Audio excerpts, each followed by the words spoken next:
अस्सलाम वालेकुम दोस्तों, वेलकम टू अनदर वीडियो। कैसे हैं आप लोग? उम्मीद है खैरियत से होंगे। मैं हूं असद और एक बार फिर एक और नई वीडियो के साथ आपकी खिदमत में हाजिर हूं। आज की वीडियो भी द कोस्तानी चैनल की है और इस वीडियो का टाइटल है जंगे कादसिया। ये वीडियो भी थोड़ी सी लंबी थी, इसलिए हम इसके दो पार्ट्स के ऊपर रिएक्शन करेंगे।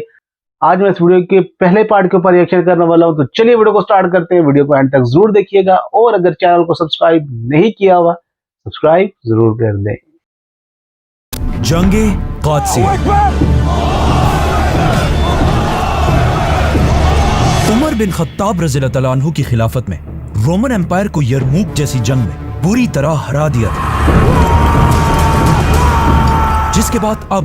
रोमन एम्पायर की ताकत बिल्कुल टूट चुकी थी और हजरत उमर रज़ियल्लाहु तआला अन्हु को भी पता था कि रोमन एम्पायर अब मुसलमानों का कुछ नहीं बिगाड़ सकती। तो उन्होंने अपनी सारी अटेंशन रोमन एम्पायर से हटाकर पर्शियन एम्पायर की तरफ की। लेकिन एक मिनट, मुसलमानों और पर्शियन एम्पायर की यह दुश्मनी यहां से नहीं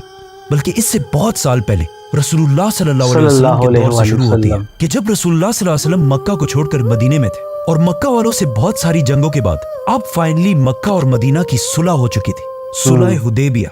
जिसका सबसे क्रूशियल पॉइंट यह था कि अगले 10 साल तक मुसलमानों और मक्का वालों की कोई लड़ाई नहीं होगी। तो आप सल्लल्लाहु अलैहि वसल्लम ने इस पीस के टाइम को यूज करके मदीना की रियासत से, जो उस जमाने में बिल्कुल छोटी सी रियासत थी, वहां से उस वक्त दुनिया के सबसे ताकतवर बादशाहों की तरफ लेटर्स भेजे और उन्हें इस्लाम की तरफ आने की दावत दी, जिसमें से एक लेटर हबशा के बादशाह निजाशी की तरफ गया, जिसका वहां के बादशाह निजाशी ने बहुत अच्छी तरह जवाब दिया। इसके अलावा एक और लेटर इजिप्ट के गवर्नर के पास भी गया और एक और लेटर रोमन एम्पायर के बादशाह हरकल की तरफ भी गया और इन सारों ने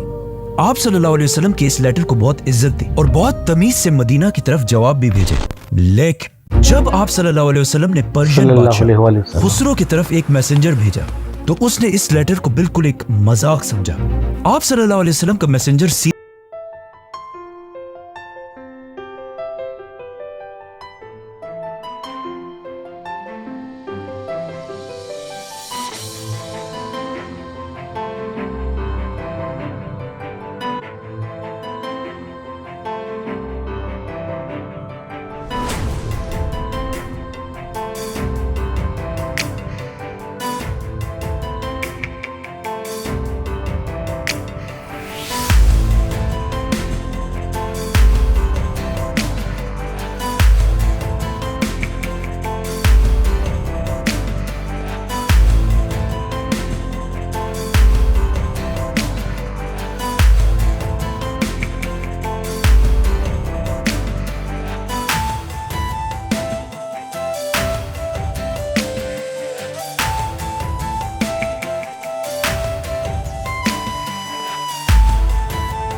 एग्जैक्टली उसी तरह आज हमारे आंखों के सामने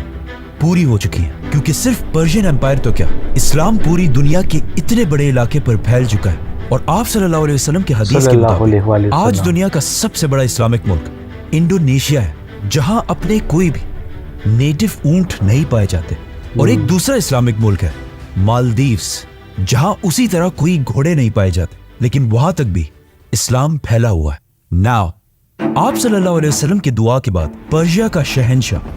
खुसरो तो मारा गया, लेकिन फिर भी पर्शियन एम्पायर कोई आम एम्पायर नहीं थी, क्योंकि दुनिया में कुछ ही ऐसी एम्पायर्स गुजरी हैं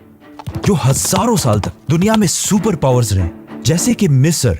इजिप्ट के फिरौन, द ग्रेट रोमन एम्पायर और पर्शियन एम्पायर, जिसे सबसे पहले साइरस द ग्रेट ने एक सुपर पावर बनाया, जिसे आज बहुत सारे हिस्टोरियंस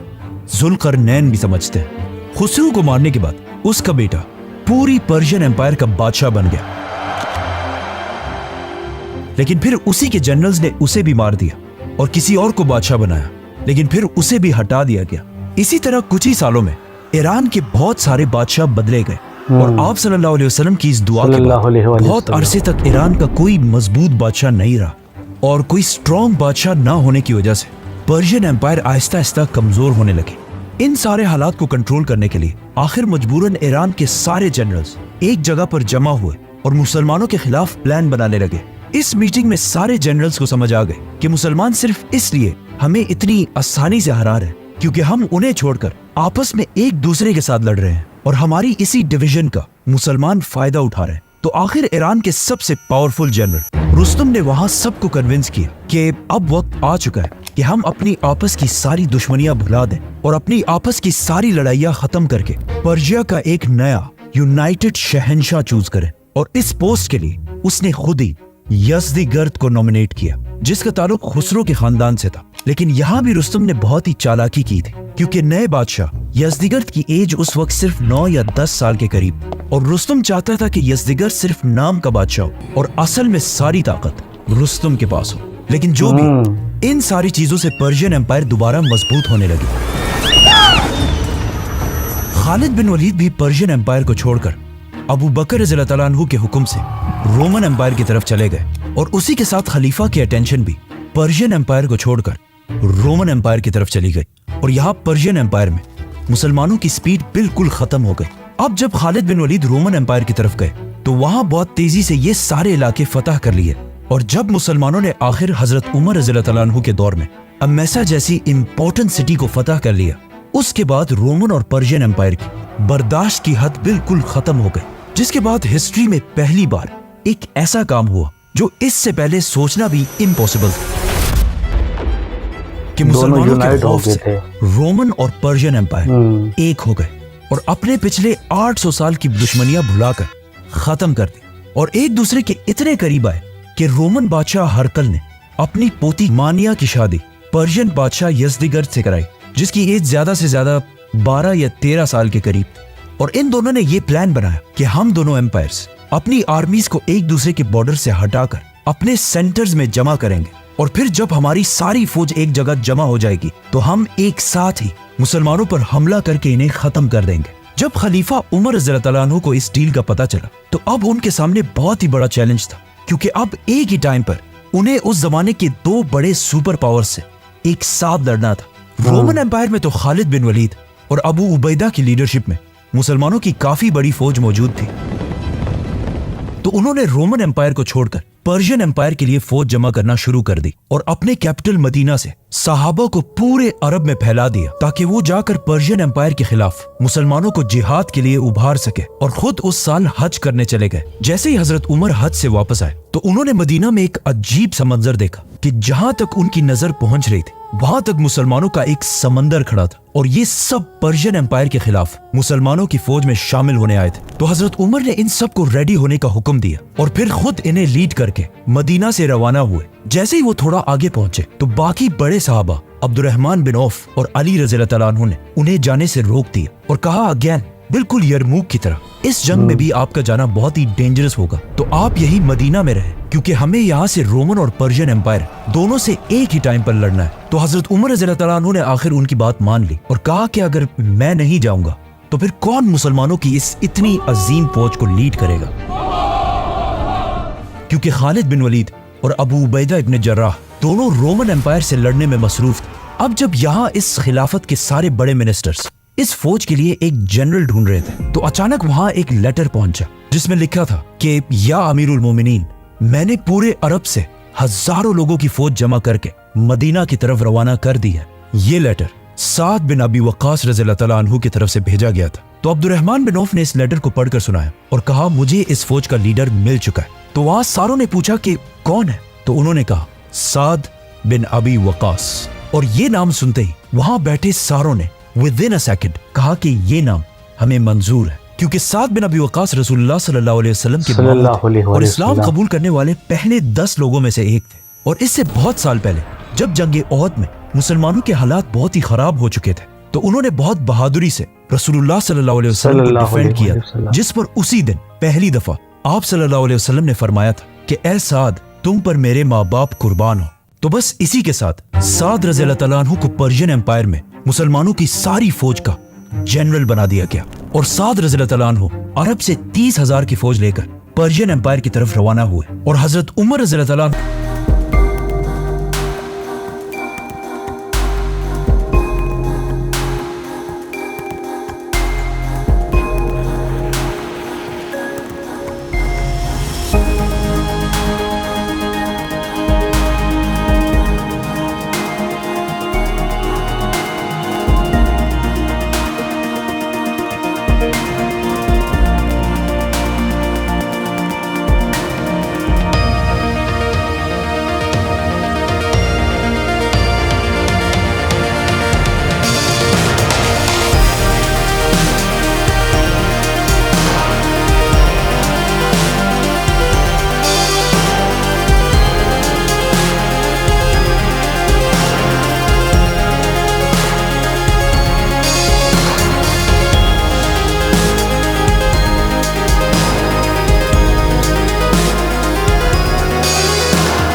महल के अंदर घुसकर उसे सबके सामने ऐसी धमकी देने से शहंशाह को बहुत गुस्सा आया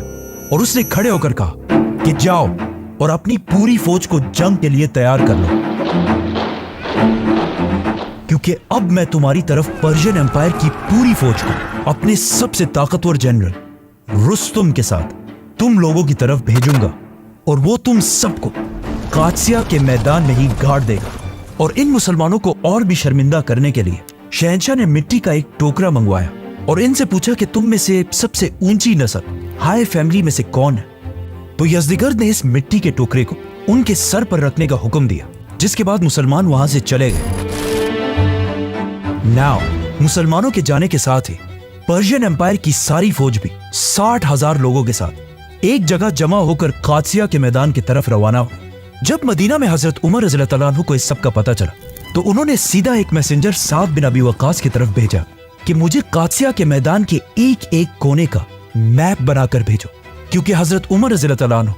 इस जंग की एक एक चीज की खबर रखना चाहते थे और जंगों की प्लानिंग मदीना में बैठकर ऐसे करना चाहते थे जैसे ये जंग उनकी आंखों के सामने हो रही हो। तो हजरत साद रज़ियल्लाहु तआला अन्हु ने मुसलमान इंजीनियर्स के साथ कादसिया के मैदान का एग्जैक्ट नक्शा बनाया और उसे मदीना की तरफ अमीरुल मोमिनीन के पास भेजा। अब जब ये सब कुछ यहाँ पर हो रहा था, तो वहां पर्शियन कैपिटल में यज़दिगर्द लोगों को जमा करके उन्हें यह बता रहा था कि किस तरह उसने मिट्टी के टोकरे से मुसलमान मैसेंजर्स की बेइज्जती की। और ये सुनकर सब वहां हंसने लगे, लेकिन वहां बैठा एक नजूमी परेशान हो गया और उसने यज़दिगर्द के पास आकर उसे बताया कि ये तो आपने बहुत ही गलत काम किया, क्योंकि हमारे सारे स्टार्स और गैलेक्सीज के नॉलेज के मुताबिक जो आदमी यहाँ से मिट्टी लेकर गया है, इसका मतलब यह है कि वो सिर्फ मिट्टी नहीं बल्कि पूरे ईरान की सरजमीन को भी साथ लेकर गया है। ये सुनकर बादशाह ने फुल स्पीड अपने सोल्जर्स को उस मिट्टी के पीछे भेजा, but it was too late. मुसलमान कादसिया पहुंच चुके थे। इन निगोशिएशंस और बाकी सारी चीजों में ऑलमोस्ट 3 महीने गुजर गए, जिससे पर्शियन एम्पायर की फौज का बहुत सारा टाइम वेस्ट हो गया और इनका जो पुराना प्लान था कि पर्शियंस और रोमन्स मिलकर मुसलमानों पर एक साथ हमला करेंगे, वो प्लान पूरा ना हो सका क्योंकि रोमन फौज मुसलमानों से जंग के लिए यरमूक के मैदान पहुंच चुकी थी, लेकिन उनके दोस्त पर्शियन एम्पायर की फौज अब तक रेडी नहीं थी। आखिर यरमूक के मैदान में मुसलमानों ने खालिद बिन वलीद की लीडरशिप में रोमन एम्पायर की फौज को बहुत ही बुरी तरह हरा दी। तो अब रोमन एम्पायर में मुसलमानों को कोई खतरा नहीं था और हजरत उमर रज़ियल्लाहु अन्हु को भी पता था कि यरमूक की जंग के बाद अब रोमन एम्पायर मुसलमानों का कुछ नहीं बिगाड़ सकता। तो उन्होंने हजरत अबू उबैदा की तरफ एक ऑर्डर भेजा कि इस सबसे पहले जो फौज खालिद बिन वलीद के साथ इराक से तुम्हारी तरफ आई थी उसे वापस इराक में साद बिन अबी वक्कास की तरफ भेजो। तो हजरत अबू उबैदा ने ऐसा ही किया और रोमन एम्पायर से 6000 की फौज पर्शियन एम्पायर में कादसिया की तरफ रवाना की। लेकिन इस फौज के पहुंचने से पहले Persian general Rustam Persian empire की फुल ताकत के साथ मुसलमानों की तरफ बढ़ रहा था और आखिर साल 636 में जंगे यरमूक के कुछ ही अरसे बाद पर्शियंस और मुसलमानों की फौज कादसिया के मैदान में एक दूसरे के आमने सामने हुई। लेकिन अब मसला यह था कि मुसलमानों और पर्शियन फौज के दरमियान एक रिवर बह रही थी और मुसलमानों को पिछले एक्सपीरियंस से पता चल चुका था कि कभी भी दरिया को खुद क्रॉस नहीं करना। कादसिया के मैदान में 1 महीने गुजरने के बाद भी रुस्तम ने मुसलमानों पर हमला नहीं किया और बार बार जंग डिले करने की कोशिश कर रहा था। तो इस टाइम को यूज करके मुसलमानों के जनरल साद बिन अबी वक्कास ने अपने जनरल्स की ड्यूटीज लगाई और कादसिया में मुसलमानों की पोजीशन मजबूत करने लगे, जिसमें सबसे इंपॉर्टेंट मुसलमानों के खाने पीने और बाकी चीजें अरेंज करने का रोल था, क्योंकि ये सारी चीजें मुसलमानों ने पर्शियन बाजारों से खरीदी थी और वहां मुसलमानों को सारे बहुत ही बुरी नजर से देखते थे। इसीलिए साद रज़ियल्लाहु अन्हु ने ये इतना इंपॉर्टेंट रोल उन्हीं में से एक आदमी को दिया जो बहुत साल पहले इस इलाके को छोड़कर मुसलमान हो चुके थे, जिनका नाम था सलमान फारसी रज़ियल्लाहु अन्हु। इसके अलावा साद बिन अबी वक्कास कादसिया की हर खबर यहाँ से बहुत दूर मदीना में खलीफा तक पहुंचाने के लिए कादसिया और मदीना के दरमियान घोड़ों का एक नेटवर्क बनाया, क्योंकि कहा जाता है कि साद रज़ियल्लाहु अन्हु कादसिया की जंग से पहले हर दिन हजरत उमर रज़ियल्लाहु अन्हु की तरफ 2 लेटर्स भेजा करते थे और ये लेटर्स इतनी तेजी से पहुंचते थे कि जब एक घोड़ा लेटर लेकर कादसिया से रवाना होता था और रास्ते में जहां पर ये घोड़ा थक जाता था एग्जैक्ट उसी जगह पर एक दूसरा फ्रेश घुड़सवार इस लेटर को लेकर मदीना की तरफ दौड़ता था। इसी तरह कादसिया से ये लेटर घोड़ों के रात और दिन भागने से फुल स्पीड मदीना तक पहुंच जाता था। और सिर्फ यही नहीं, बल्कि इसी तरह का एक नेटवर्क मदीना से रोमन एम्पायर में अबू उबैदा की तरफ भी था और ऐसा ही एक नेटवर्क मुसलमानों के दोनों बड़े जनरल्स अबू उबैदा और साद रज़ियल्लाहु अन्हु के दरमियान भी था, जिससे ये सब हर टाइम एक दूसरे के साथ कनेक्टेड रहते थे। हजरत उमर रज़ियल्लाहु अन्हु की तरफ से साद बिन अबी वक्कास को स्ट्रिक्ट ऑर्डर्स दिए गए थे कि पहले पर्शियन फौज पर हमला नहीं करना। इसीलिए साद बिन अबी वक्कास अपने मैसेंजर्स रुस्तम के कैंप्स की तरफ भेजते रहे और ये सारे मैसेंजर्स जाकर रुस्तम को एक ही ऑफर दिया करते थे कि इस्लाम, जिजिया या जंग। लेकिन फिर भी रुस्तम बहुत अरसे तक मुसलमानों के जज्बे से डरकर जंग को टालता रहा। आखिर साद रज़ियल्लाहु अन्हु ने रुस्तम की तरफ अपने एक जनरल मुगीरा बिन शोबा को भेजा और जब रुस्तम ने मुगीरा के पुराने हथियार देखे तो वो हंसने लगा और कहा कि तुम इन पुराने तलवारों और छोटी छोटी तीरों से हमारा मुकाबला कैसे करोगे। तो मुगीरा ने जवाब दिया कि यस, हमारी तलवारें पुरानी जरूर हैं लेकिन तुम्हारी तलवारों से ज्यादा शार्प। तो आखिर अब रुस्तम के पास जंग से भागने का और कोई रास्ता नहीं रहा। वीडियो का फर्स्ट पार्ट जिसके अंदर इन्होंने जंगे कादसिया का जिक्र किया, पर उससे पहले इन्होंने पूरी हिस्ट्री जो वो दोबारा से रिपीट की कि उस टाइम की जो बड़ी सुपर पावर्स थी रोमन और पर्शियन, जो एक दूसरे के खिलाफ लड़ा करती थी, जब मुसलमान उनको शिकस्त देने लगे तो वो अपनी दुश्मनी को भुला के एक हो गई थी और मुसलमानों के खिलाफ अपनी फौज तैयार करने लगी थी। और जंगे यरमूक के अंदर हमने देखा कि कैसे मुसलमानों ने रोमन एम्पायर्स को शिकस्त दी। नबी पाक सल्लल्लाहु अलैहि वसल्लम ने टाइम के सब बड़े बड़े जो बादशाह थे उनके तरफ अल्लाह का पैगाम भेजा, तो सब ने बड़ी इज्जत और एहतराम के साथ उनको जवाब भी दिया और वो लेटर भी पढ़ा। जबकि जो पर्शियन बादशाह था उसने गुरूर किया। और ये इनकी बहुत अच्छी चीज, जब भी ये वीडियो स्टार्ट करते हैं तो वो हिस्ट्री जरूर बताते हैं ताकि हमारे माइंड के अंदर जो हम पहले देख चुके हैं वही चीजें दोबारा से रिवाइज हो जाएं। तो बहुत जबरदस्त वीडियो थी आज की। उम्मीद है ये वीडियो आपको अच्छी लगी होगी। वीडियो को लाइक कीजिएगा, शेयर कीजिएगा और चैनल को सब्सक्राइब करना ना भूलिएगा। मुझे दे इजाजत, मिलते हैं एक और नई वीडियो के साथ। तब तक के लिए अपना रखिएगा बहुत सारा ख्याल। अल्लाह हाफिज।